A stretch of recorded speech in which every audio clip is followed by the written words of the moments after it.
Media Islamnet. Dan radio kesayangan Anda menghadirkan.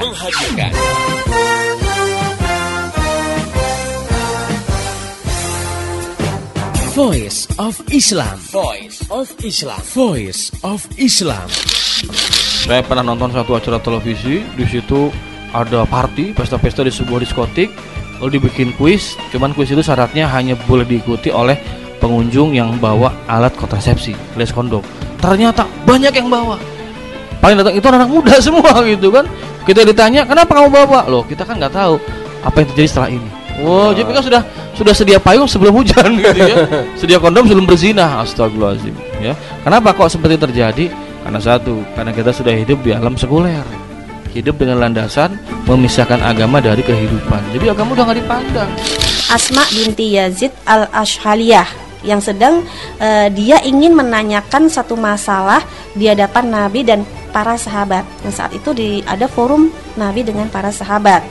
Nah, saat itu Asma menanyakan tentang kedudukan peran perempuan dalam rumah tangga dibandingkan dengan peran kaum laki-laki ya. Bagaimana posisinya? Apakah perempuan itu bisa meraih pahala yang seperti laki-laki lakukan gitu ya? Nah, saat itu Rasulullah memuji pertanyaan yang diungkapkan Asma itu di hadapan para sahabat. Nah, ini kan menggambarkan ya bahwa saat itu Asma berbicara, kan ada suaranya di hadapan para sahabat dan Rasulullah memuji dan membiarkan, dan ini menunjukkan bahwa suara itu bukan aurat gitu. Dalam Islam, kehidupan laki-laki dan perempuan itu diatur baik dalam kehidupan umum. Misalnya dalam pergaulan di sekolah, di terminal, di jalanan umum, di perkantoran ya gitu. Dan juga di dalam kehidupan khusus di dalam rumah. Jadi memang Islam sudah memberikan batasan-batasan di mana laki-laki dan perempuan itu di dalam bergaul, berkomunikasi itu memiliki aturan-aturan tertentu. Jadi bukan berarti dengan diatur dipisahkan gitu ya kehidupan laki dan perempuan, benar-benar laki perempuan tuh nggak boleh ngomong, nggak boleh ketemu gitu. Ada yang mungkin menganggap kejem banget Islam tuh ya, jadi kayak di karantina gitu laki dengan perempuan. Tidak demikian. Namun ini catatan pentingnya, bukan berarti diperbolehkan jadi segalanya jadi boleh gitu ya. Dalam persoalan yang bersifat pribadi, nah ini tidak boleh laki-laki dan perempuan yang bukan mahramnya itu menjalin hubungan khusus gitu ya tanpa disertai mahram.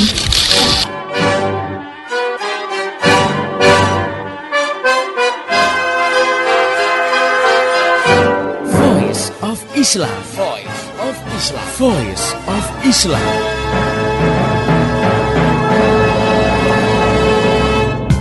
Halo Indonesia, Assalamualaikum warahmatullahi wabarakatuh. Gimana kabar Anda hari ini? Mudah-mudahan sehat walafiat.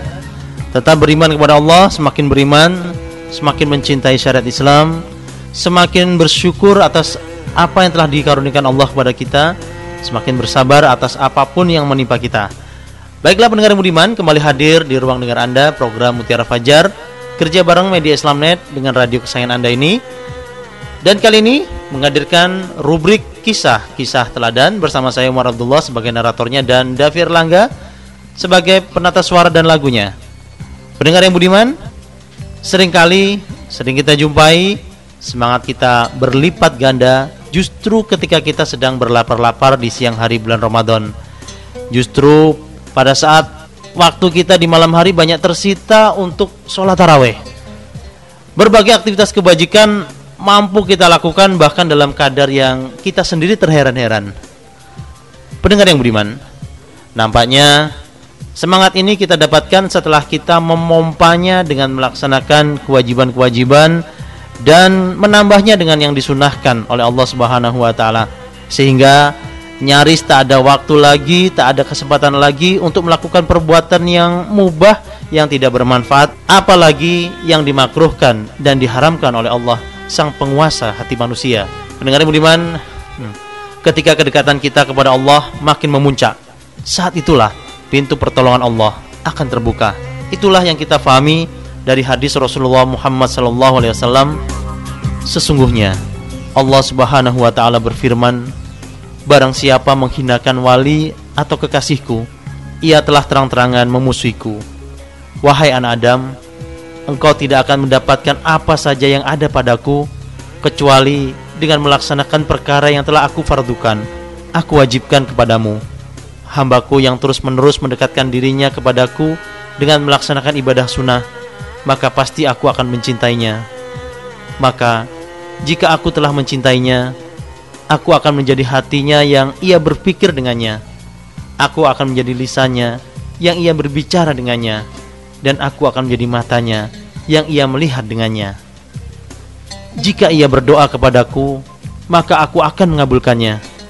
Jika ia meminta kepadaku, maka pasti aku akan memberinya. Jika ia meminta pertolongan kepadaku, maka pasti aku akan menolongnya. Ibadah hambaku yang paling aku cintai adalah memberikan nasihat. Hadis riwayat At-Tabrani dalam kitab Al-Kabir. Pendengar yang budiman, itulah yang terjadi pada diri kaum muslimin, baik di masa lampau maupun di masa sekarang. Bulan Ramadan sering menjadi momen tepat datangnya pertolongan Allah. Kejadian-kejadian yang sangat penting bagi diri kaum muslimin terjadi dalam bulan Ramadan. Baik kejadian itu berkaitan dengan posisi negara Islam terhadap negara lain, keberhasilan membebaskan wilayah baru, maupun keberhasilan mengusir penyerbu wilayah Islam. Nah, inilah kejadian-kejadian besar yang terjadi di bulan Ramadan itu.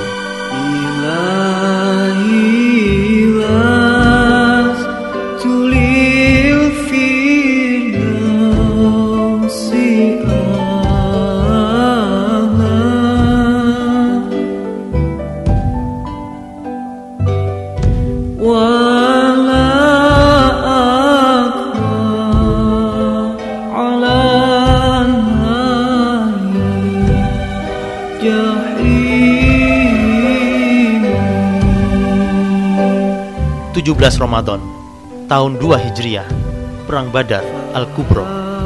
Pendengar yang budiman, pertolongan Allah di bulan Ramadan pernah terjadi saat Perang Badar Al-Kubra di masa Rasulullah masih hidup.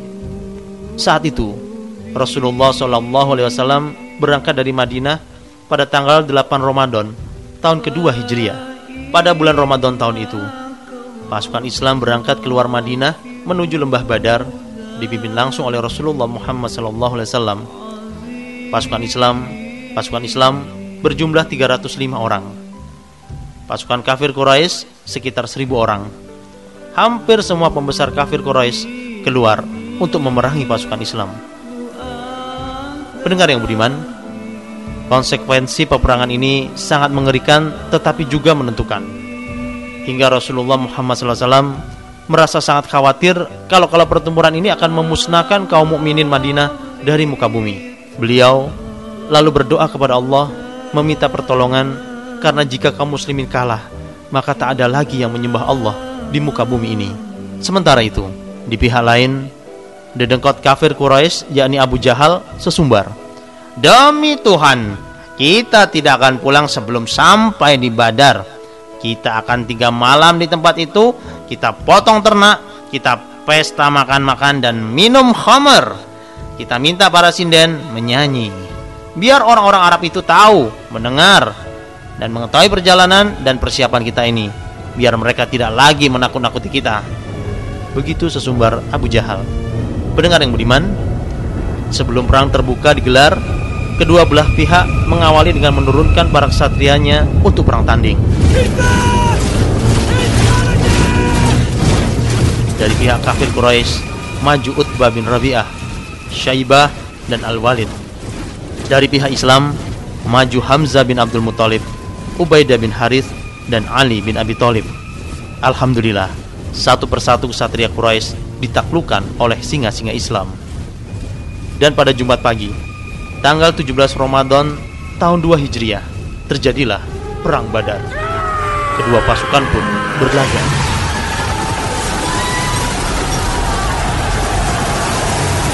"313 tentara kaum muslimin berhasil menghajar telak dan melibas 1000 tentara kafir Quraisy. Bahkan Abu Jahal dan Abu Lahab, 2 dari 3 abetri Quraisy, Abu Jahal, Abu Lahab dan Abu Sofyan, tewas mengenaskan. Abu Sofyan yang pulang terlebih dahulu selamat dan belakangan masuk Islam pada saat pembebasan kota Mekah. Pendengar yang budiman, pada Perang Badar Al-Kubra ini, Allah Subhanahu wa taala mengutus sepasukan malaikat untuk meneguhkan kaum muslimin dan menghancur leburkan pasukan kafir Quraisy. Setelah meruntuhkan mental mereka hingga timbul rasa takut yang amat sangat, akhirnya kaum muslimin memenangkan peperangan ini.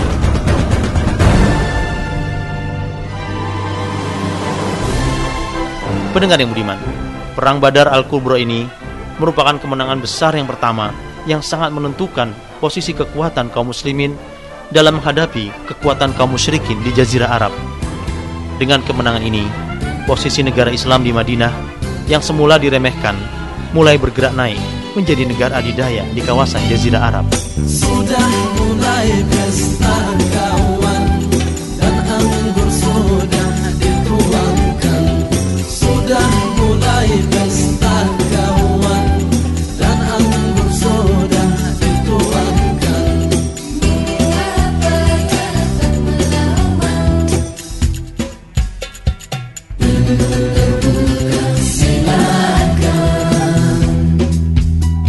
Sudah datang kekasihmu, kenapa duduk di sana?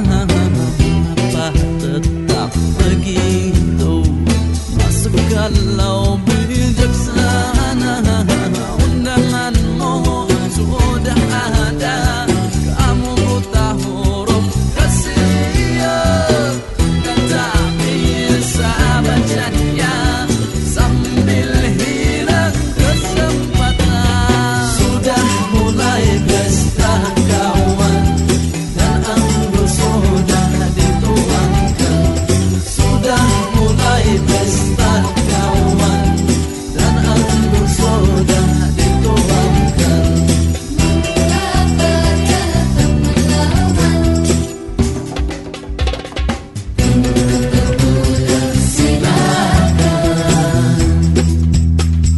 Undanganmu sudah ada, kamu buta huruf kasihan, kata bisa bacanya sambil hilang kesempatan. Kesempatan bagai awan, kalau lewat tak kembali. Berdirilah wahai kawan, kesempatan satu kali.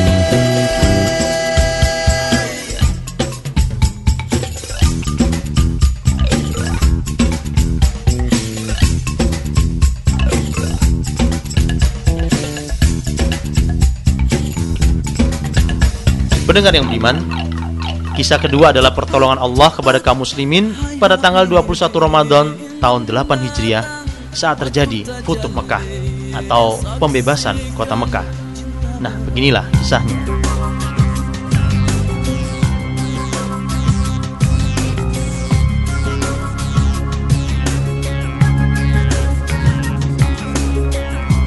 Pendengar yang budiman, saat itu Rasulullah Muhammad SAW keluar dari Madinah tanggal 10 Ramadan bersama 10.000 pasukan kaum muslimin dan dalam keadaan berpuasa. Rasulullah Muhammad SAW berbuka di suatu tempat yang disebut Mukaddid antara Asfan dan Amjad. Pendengar yang budiman, pembebasan kota Mekah terjadi pada 10 malam terakhir bulan Ramadan. Mekah dibebaskan dengan damai tanpa perlawanan berarti dari kaum kafir Quraisy, tanpa pembantaian dan balas dendam lainnya. Pendengar yang budiman, dalam pidatonya Rasulullah memberikan amnesti massal buat bekas-bekas musuh kaum muslimin. Rasulullah Muhammad SAW juga mengutus Khalid bin Walid untuk menghancurkan berhala Uzza, mengutus Amr bin Al-As yang sudah masuk Islam untuk merobohkan berhala Suwa, dan mengutus Sa'ad bin Sa'id Al-Arshali untuk menumbangkan berhala Manat. Atmosfer Mekah Al-Mukarramah berubah dari kemusyrikan menyembah Allah juga menyembah berhala, tergantikan dengan kalimat tauhid, la ilaha illallah, tidak ada Tuhan yang pantas disembah kecuali Allah. Sejak saat itu Mekah menjadi wilayah Islam. Setelah pembebasan Mekah tersebut, Rasulullah tinggal di kota Mekah selama 15 malam dengan melakukan sholat secara dikosor. Ya Rasulullah, salamun alaik. Ya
الشان والدرج يا رسول الله سلام عليك يا رفيع الشان والدرج الفتى يا جيرة العالم يا هين الجود والكرم الفتى يا جيرة العالم يا هين الجود والكرم يا هين الجود والكرم نحن جيران بذا الحرم حرم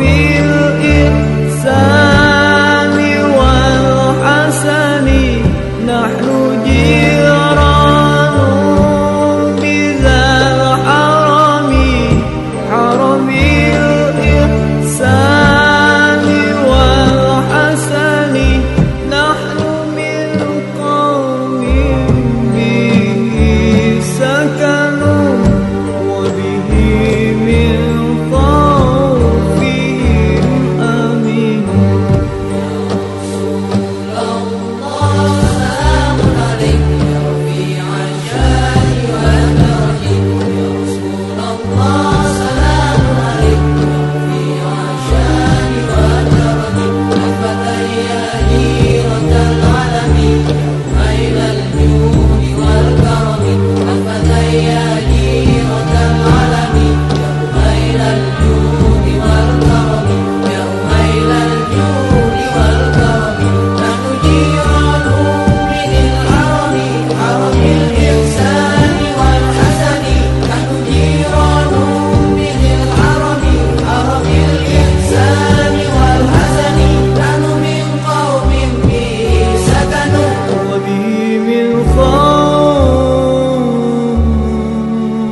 Pendengar yang budiman, kisah ketiga adalah pertolongan Allah pada kaum muslimin di masa khilafah dipimpin oleh Bani Umayyah, tepatnya pada bulan Ramadan tahun 92 Hijriah saat terjadinya Fathul Andalus atau pembebasan Andalusia. Orang Eropa menyebut Andalus dengan sebutan Semenanjung Iberia yang sekarang terdapat dua negara, yaitu Spanyol dan Portugal.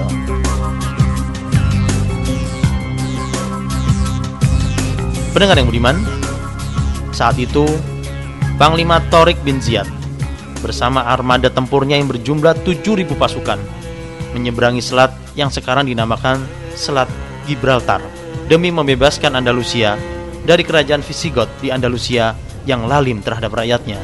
Nama Gibraltar ini diambil dari nama Jabal Al-Tharik. Pendengar yang budiman, setelah berhasil merapatkan armada tempurnya di pantai Andalusia, Panglima Tharik bin Ziyad rahimahullah berpidato di atas sebuah bukit karang. Dalam pidatonya yang berapi-api itu, beliau memerintahkan pembakaran kapal-kapal yang telah membawa seluruh awak pasukannya dari Afrika pada tahun 711 Masehi. Pidato ini jelas membuat sebagian pasukannya keheranan. Namun, Panglima Tharik bin Ziyad dengan penuh keyakinan menegaskan, "Kita datang ke sini tidak untuk kembali.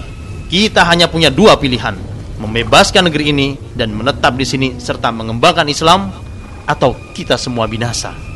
Pendengar yang budiman, tak ayal lagi, strategi ini membuat Tharik dan pasukannya bersemangat menggempur tentara kerajaan Visigot yang terkenal kuat itu.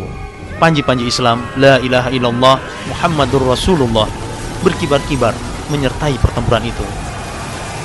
Pendengar yang budiman, akhirnya pasukan Roderick yang berkekuatan 100.000 pasukan tumbang di tangan tentara Tharik yang hanya berjumlah 7.000 pasukan ditambah 5.000 pasukan susulan.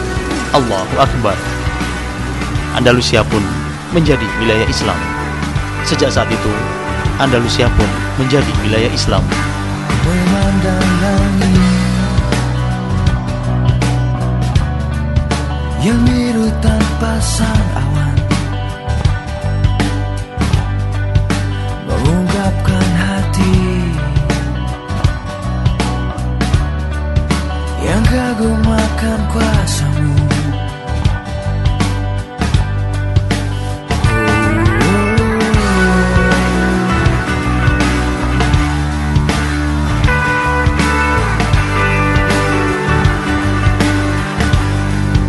Lebaran cerita tak mudah untuk dibuang. Semua itu indah bila kita mensyukuri. Walau hidup tak semudah yang ku bayangkan,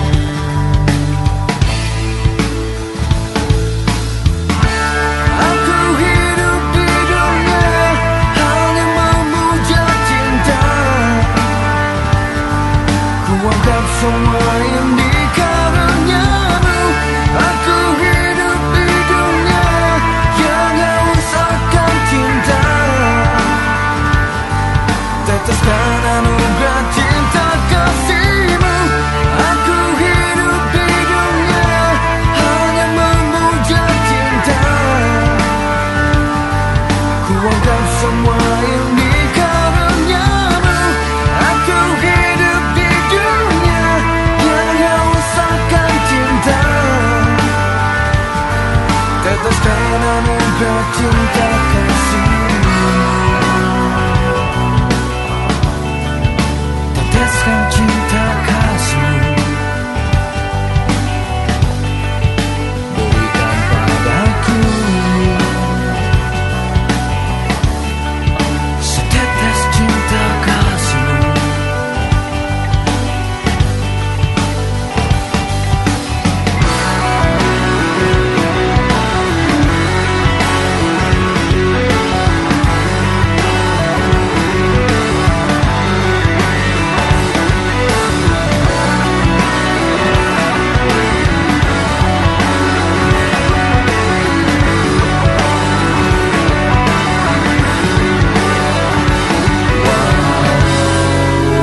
Hidup tak semudah yang ku bayangkan. Demikianlah pendengar yang budiman, banyak sekali pertolongan Allah diberikan kepada hamba-hambanya pada bulan Ramadan, termasuk dalam pembebasan Al-Quds atau Yerusalem dari tentara salib Perancis oleh Sultan Salahuddin Al-Ayyubi rahimahullah, dan dalam pertempuran Ain Jalut di mana Sultan Baibars Al-Bandar-Qadari dan pasukannya berhasil mengalahkan tentara Tartar yang telah membumi hanguskan kota Baghdad. Oleh karena itu pendengar yang budiman, sebenarnya kunci kemenangan itu adalah apakah kita mendekatkan diri kepada Allah, bertakarub kepada Allah atau tidak. Sehingga di bulan-bulan selain Ramadan pun semangat kita bisa terpompa dan kemenangan bisa diraih jika kita berhasil menghadirkan kondisi yang sangat dekat dengan Allah, memastikan bahwa kewajiban-kewajiban yang telah Allah bebankan kepada kita terlaksana dengan baik, dan menambahnya dengan yang disunahkan, meninggalkan hal-hal yang mubah yang tidak bermanfaat, apalagi hal-hal yang dimakruhkan dan diharamkan oleh Allah sang pemberi kemenangan. Demikianlah pendengar yang budiman, kisah-kisah teladan hari ini mudah-mudahan memberikan banyak teladan, banyak pelajaran buat kita semua, buat kehidupan kita di masa ini dan di masa depan. Jika Anda punya kisah-kisah teladan yang bagus, silakan kirim ke radio kesayangan Anda ini, atau bisa lewat email ke mediaislamnet@yahoo.com. Kritik, saran, masukan, usulan silakan Anda SMS ke 0856 9492 4411. Info-info lebih jauh tentang Voice of Islam, topik-topik yang akan disiarkan, radio-radio yang menyiarkannya di seluruh Indonesia, silakan klik di www.gaulislam.com. Saya Umar Abdullah sebagai narator kisah-kisah teladan, dan Dafir Langga sebagai penata musik dan lagunya, dan seluruh kerabat kerja yang bertugas mengucapkan terima kasih atas perhatian Anda, dan mohon maaf jika ada salah-salah kata. Mari menimbang masalah dengan syariah. Assalamualaikum warahmatullahi wabarakatuh. Demikian tadi Voice of Islam. Voice of Islam. Semoga hikmah yang terkandung bermanfaat untuk kita semua. Amin amin amin ya robbal alamin. Kembali bisa Anda dengarkan Voice of Islam. Voice of Islam menghadirkan topik-topik seputar kehidupan kita esok hari di waktu dan gelombang yang sama.